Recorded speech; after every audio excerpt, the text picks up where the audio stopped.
my thoughts and in my dreams. They're always in my mind. These songs of hobbits, dwarves and men, and elves, come close your eyes. You can see them too. Okay, I promised that I would talk about party tactics. There's one in particular I think is way more important than virtually any other, and you'd be amazed how many parties don't do this, or even how. Okay, here's the advice: back up your thief, back him up, especially in 3rd and 4th edition, where all of a sudden thieves can backstab like every fucking round. You know, actually, I thought that was kind of crazy. Used to be thieves only got like one backstab ever. You know, they'd get advantages from attacking from behind, but now, whenever a thief flanks, he gets fucking flanking damage. He gets extra, like, it's amazing the advantage they get. That extra 1d6 damage, and that's at 1st level, is huge. It's basically double damage. You know, every round they get double damage. Thieves are DPS. You know, that's what they do. So set them up. It's Oreo. No, it's so I cannot understate that enough, and so many parties fuck that up. And what's worse is I see thieves fuck that up. It's inexcusable how many times. Really, it's amazing. I still can't believe how many thieves don't know how their characters work. It's like the core concept of what a thief is. And don't give me I'm not that kind of thief. They can all do that. You know, man. So here, it's as simple as this. Flanking equals extra damage. Just do it. Anything can be flanked. So if there's a guy, you know, if your fighter is closed with a guy and is in melee combat, get behind the guy. This is not groundbreaking advice, but I feel it has to be stated. If your thief is fighting a guy, get behind the guy. Set him up. Thieves should work on increasing backstab damage. Thieves should work on being more mobile so they can get behind guys so they can get their backstab damage. That's your entire role. That's it. Picking locks, disarming traps, sure, okay, that's what you do. But they love you because you're a fucking beast with a sword. You do more damage than the fighter. It's weird, but you do. So, like, just recognize that and just buzzsaw those guys. You know, I still can't believe I have to tell you this. But work at it. I've seen so many characters. All it would take is a shift or a 5-foot step to set the thief up. That's all they got to do, and they don't do it. I've seen rogues. All it takes is a 5-foot step just to get there, and they don't do it. This is why thieves should take like tumbling. In 3rd edition, there was a skill called tumbling where they can actually move through a threatened space and not get attacked. That you do that to set up the flanking. Anything you can do to set the flanking up, just do it. You know, that's all I got. You know, that's not all I got, but it's so simple, but it's such an extreme advantage. And it's annoying to the DM because all of a sudden he's finding ways to stop that. But all of a sudden he's fighting a completely different fight. It takes him off his game. You know, it keeps you alive. For fuck's sake, it keeps you alive. If you're fighting that dragon, you're fighting some kind of boss character. If you're fighting some kind of big badass fighter, get behind him. Your fight will be so much easier because you'll be doing double, triple damage to this guy. If you crit, oh my god, if you crit, you know, quintuple damage or some shit like that. You know, the guy, you know, everyone else is kind of nickel and diming the rogue. This is what you do, man. This is what you do.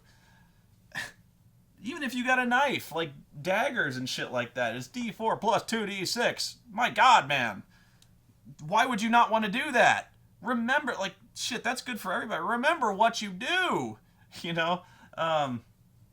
There's other stuff you can do, as a party. But yeah, set up your thief, man. Trying to think what else.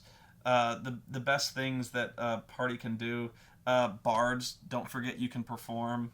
Buffs are always huge. The one thing I remember that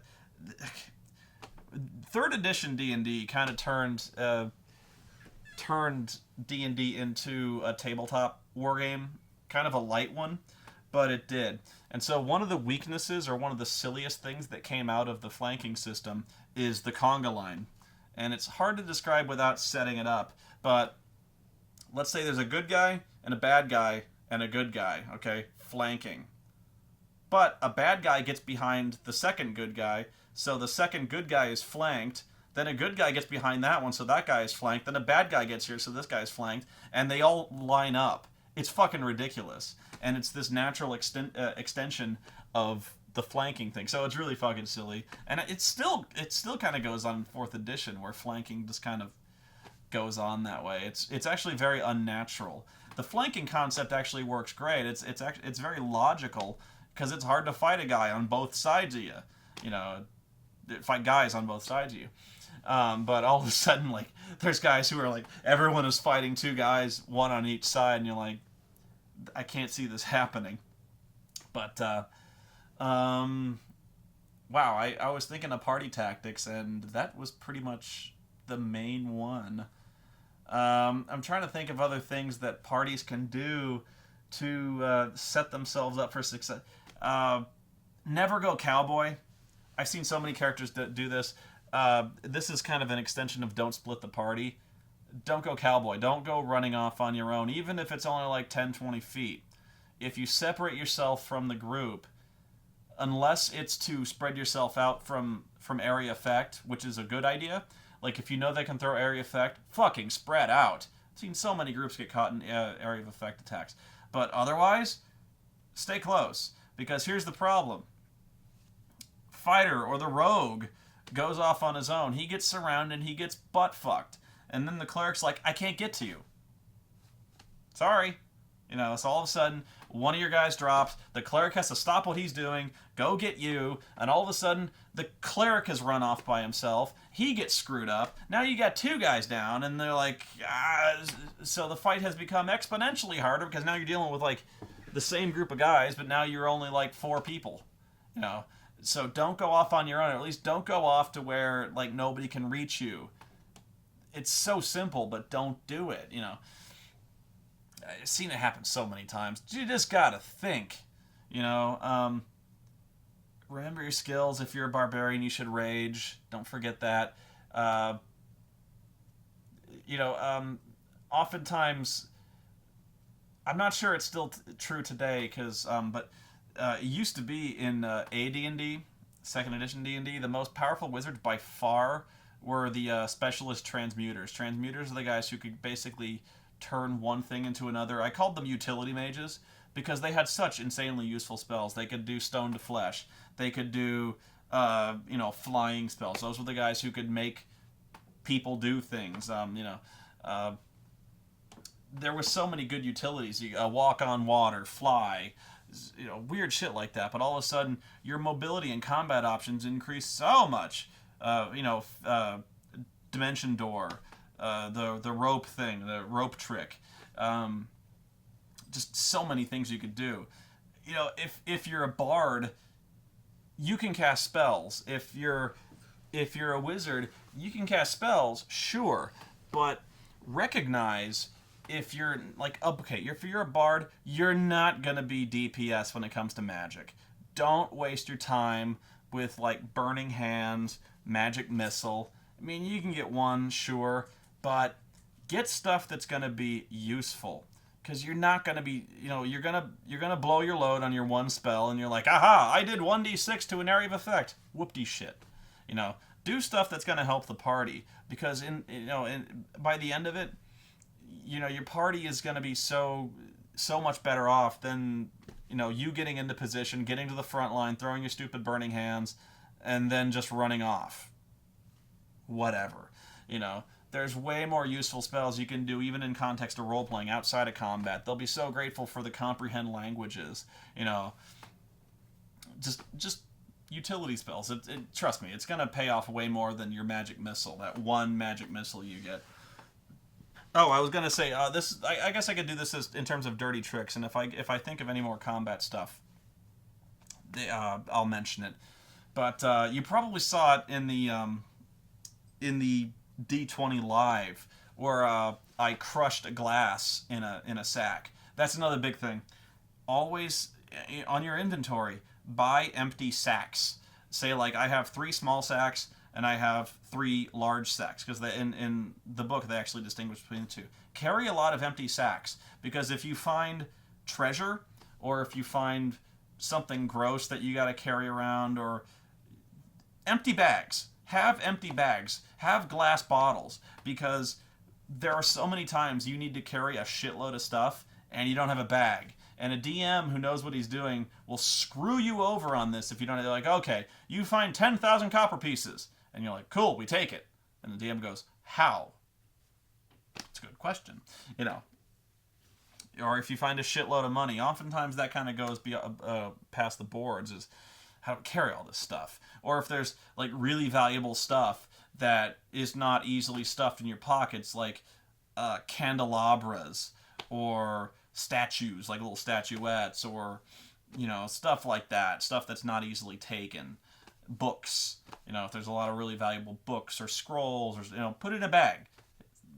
If you want to carry a dead body or something like that, or you knock somebody off, stuff them in a big fucking sack.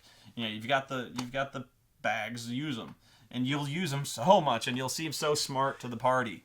And so I write down on my inventory sheet empty bags.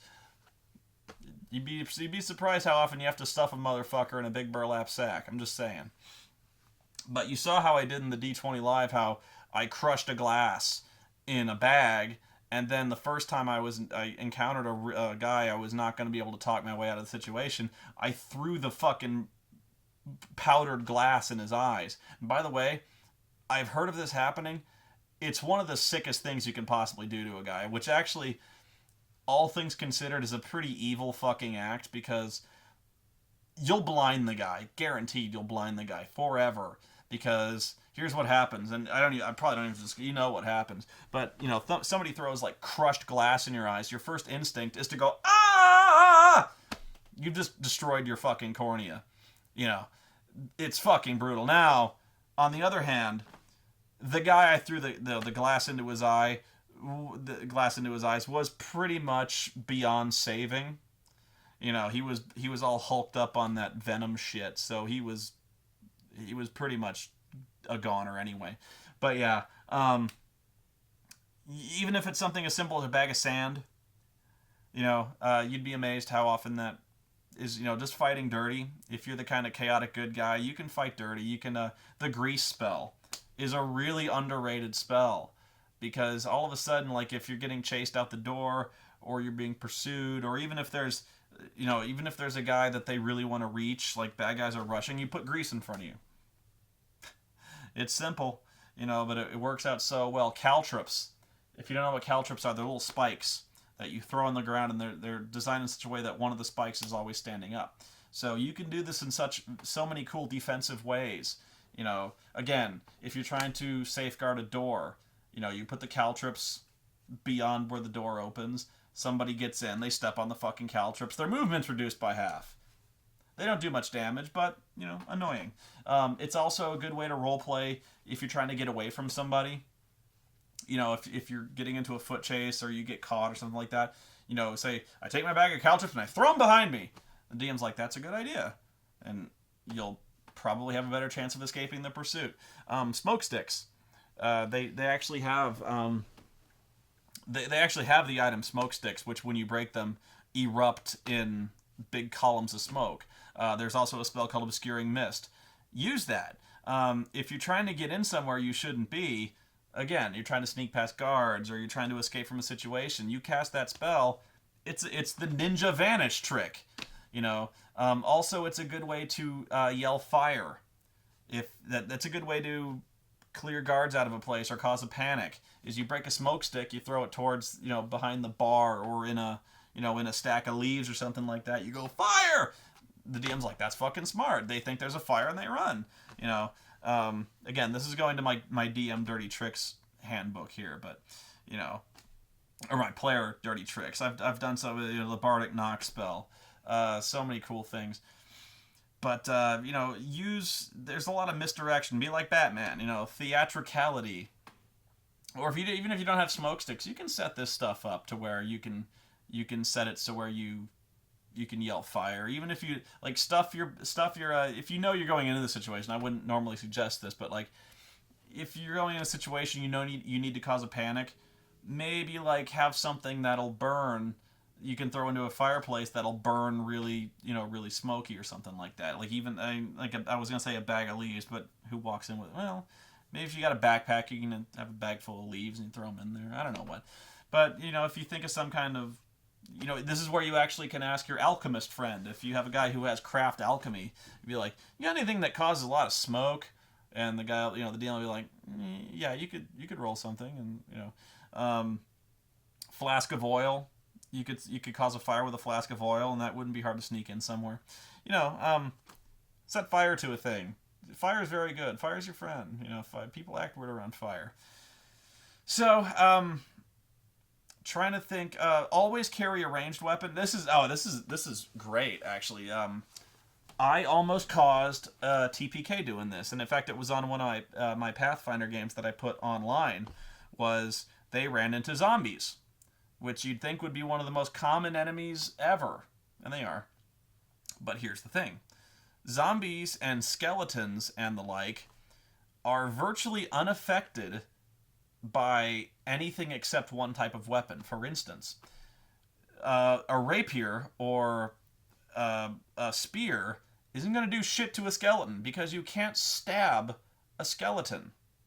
You can, but you're not going to do a whole lot because, odds are the spear or the rapier is just going to glance off the bones. There's no organs to stab.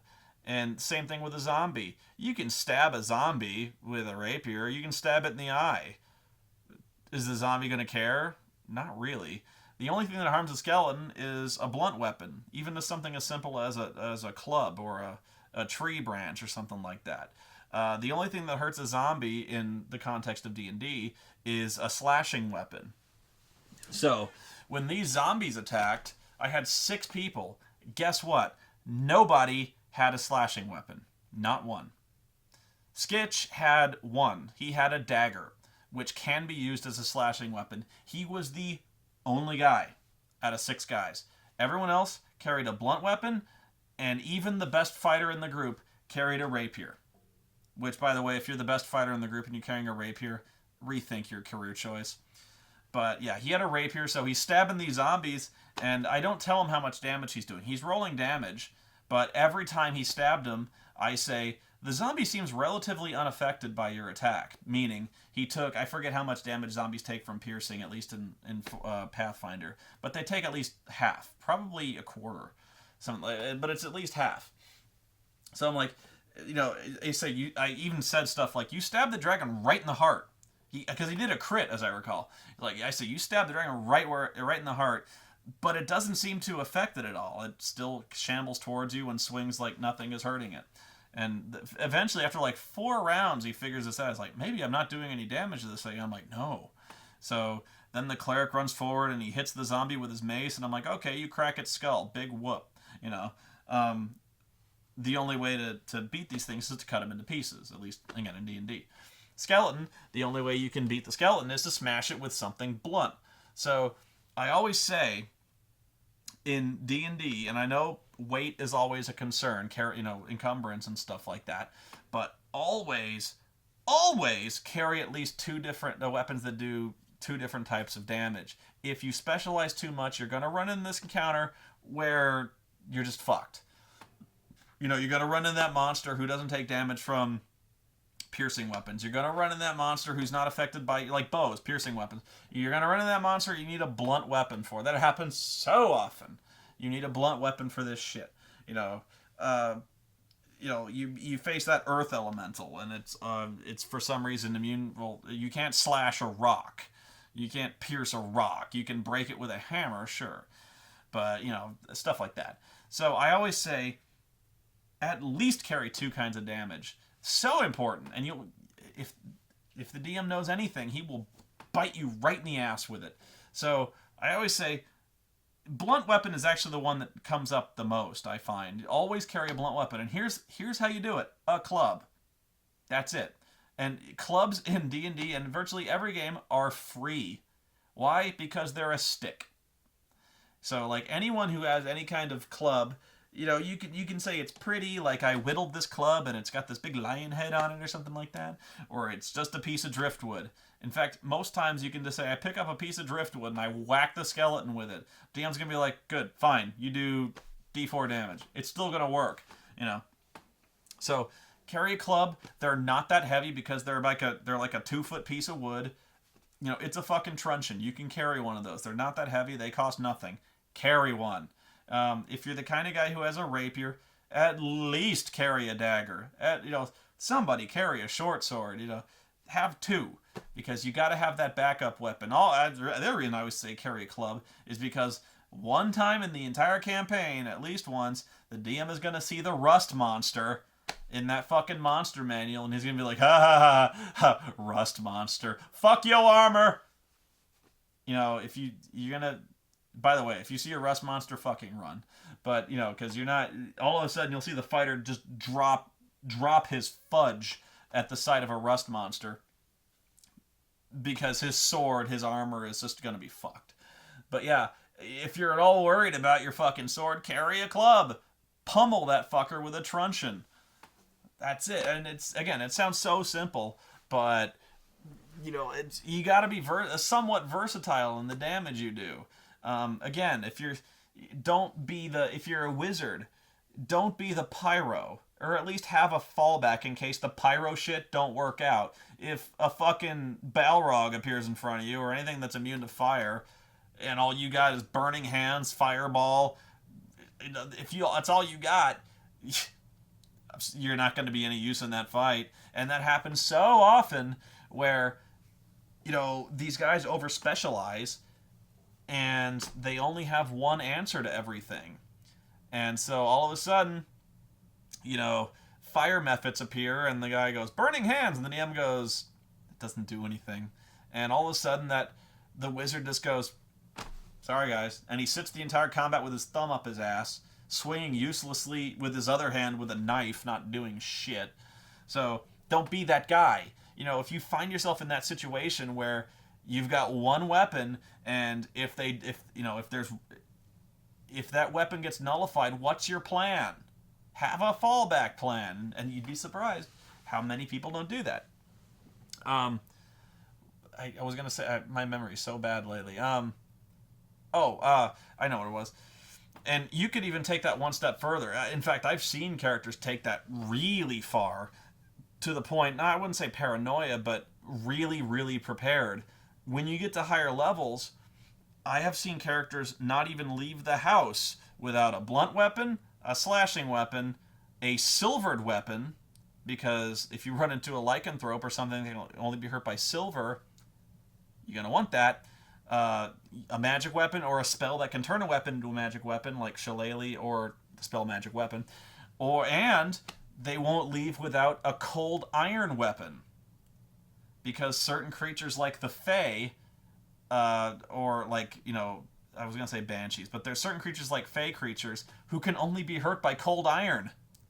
So, like, you'll see fighters walk out of their house with a fucking arsenal, or at least like a silver dagger, you know, or even like a piece of cold iron rebar that they can call a club, but they'll leave with it because they don't want to be that guy who has no answer. You know, if they get into a combat and the DM goes, none of your weapons work, their reason to live is gone. They're like, what do you mean I can't kill it? The DM goes, you got nothing that can hurt it, and the guy's like, no! So don't be that guy. You don't want to be that guy who's sitting around doing nothing in a combat, because it's fucking boring. So have some other plan. Even if that plan is picking up a big stick and whacking the guy with it, at least have that in mind. So, oh, by the way, be careful when throwing fire. Really? I've seen so many guys, they want to be that guy who carries a shitload of alchemist fire. You know the guy. Yeah, I've had that guy. in like several. I've had that motherfucker who's like, I want to set fire to everything. I've got like 10 flasks of alchemist fire, and I just chuck it at a motherfucker whenever I feel like. I've got 4 ranks in alchemist, so I can make more fucking alchemist fire. That guy's gonna set himself on fire, and he's gonna take you with him. I guarantee it. Because one of these days, he's gonna throw his alchemist fire, he's gonna botch the roll, and not only does he fail to throw it forward, he throws it behind himself. And guess who's behind him? You are! So guess what? He just set your ass on fire. Have fun with that. And worse yet, he's like only 5 foot in front of you, so when the alchemist fire goes up, he goes up too. And guess what he's wearing? He's wearing 9 more flasks of alchemist fire. And if the DM's an asshole, which I am, he's going to be like, oh, guess what? Guess what also goes up? He rolls a saving throw for every single alchemist fire. 2 of them fail, which is actually pretty good odds for the 9 alchemist fire. He still explodes. Seen it. Seen it a lot. That's also the case in any kind of Western game. There's always the guy who carries around dynamite. Because he's like, wow, dynamite does a shitload of damage. I'm going to throw dynamite at those guys because they're hiding behind barrels and they're really hard to shoot.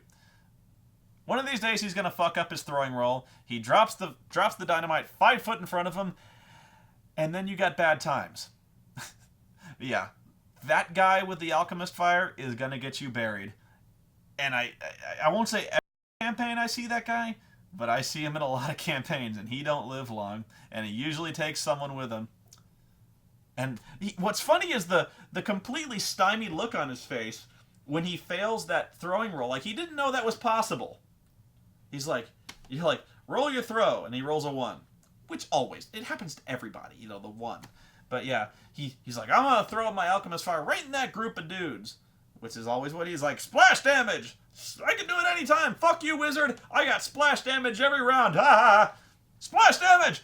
So, he throws he rolls a 1 and he's like, oh shit, I missed. The DM's like, no, you didn't. Well, yeah, you missed, but guess where you miss? And he starts rolling, because they have that in the DMG, they call them scatter tables. Scatter tables happen all over the place. In every war game there's a scatter table for when you fucking throw something and then you fuck it up. You got to find out where it ended up, right? So, like, if you throw a spear and you botch, if you botch something and you just drop it, there's a scatter table for that. Well, where do you drop it? 10 feet that way, So, it's gonna come up where you botch and you throw it right in front of yourself. Or worse, you just drop it at your feet, which is also an option. You know what I'm talking about. You're that guy who's nodding his head right there. He's like, oh shit, I've seen that. You know what I'm talking about. You've seen that asshole. You've probably been that asshole one time. Don't be that guy. It sucks. You're gonna piss people off. And while I'm at it, don't be that guy who shoots a bow into melee. Fuck you. Fuck you. I always had that happen. Fuck you. If you're that guy who shoots into melee, there's always that guy who's like, oh, yeah, it's like a -4 to hit. So what? So what? There's like 2 of your guys, you just shoot one of those guys. And guess what? If I live, I'm going to return that arrow to you. I'd be like, this is yours? Don't do that. In fact, well, the other thing was, in the old school D&D, you know what the worst part was? The 2-hit roll did not change. It was a straight up 2-hit roll. So, like, let's say there's 3 dudes fighting in melee. 2 of them are yours. And you rolled a hit, and you hit. Guess what happens? You have a 1 in 3 chance of hitting the bad guy. Because 2 of your guys are yours, so you roll a really high number, you roll a number, then the DM rolls, from 1 to 3. If he picks 1 or 3, your guys, he applies that 2-hit roll to one of those guys. So it sucked in AD&D. And I had a motherfucker this fucker shot into melee like 3 times. And I was lucky. I got missed twice. I had a 50-50 shot at getting hit. He missed twice. The 3rd time, wasn't so lucky. This fucker. And I was telling him, I was like, every round I was like, don't you do it. Don't you do it. And I'm in this fucking melee, and he's like, well, what else am I gonna do? Actually, I think it was Lord Cat. The voice I'm thinking of in my head was Lord Cat. I don't know it was him, but it was like, what the fuck else am I gonna do? I shoot a bow, and I'm like, don't you do it.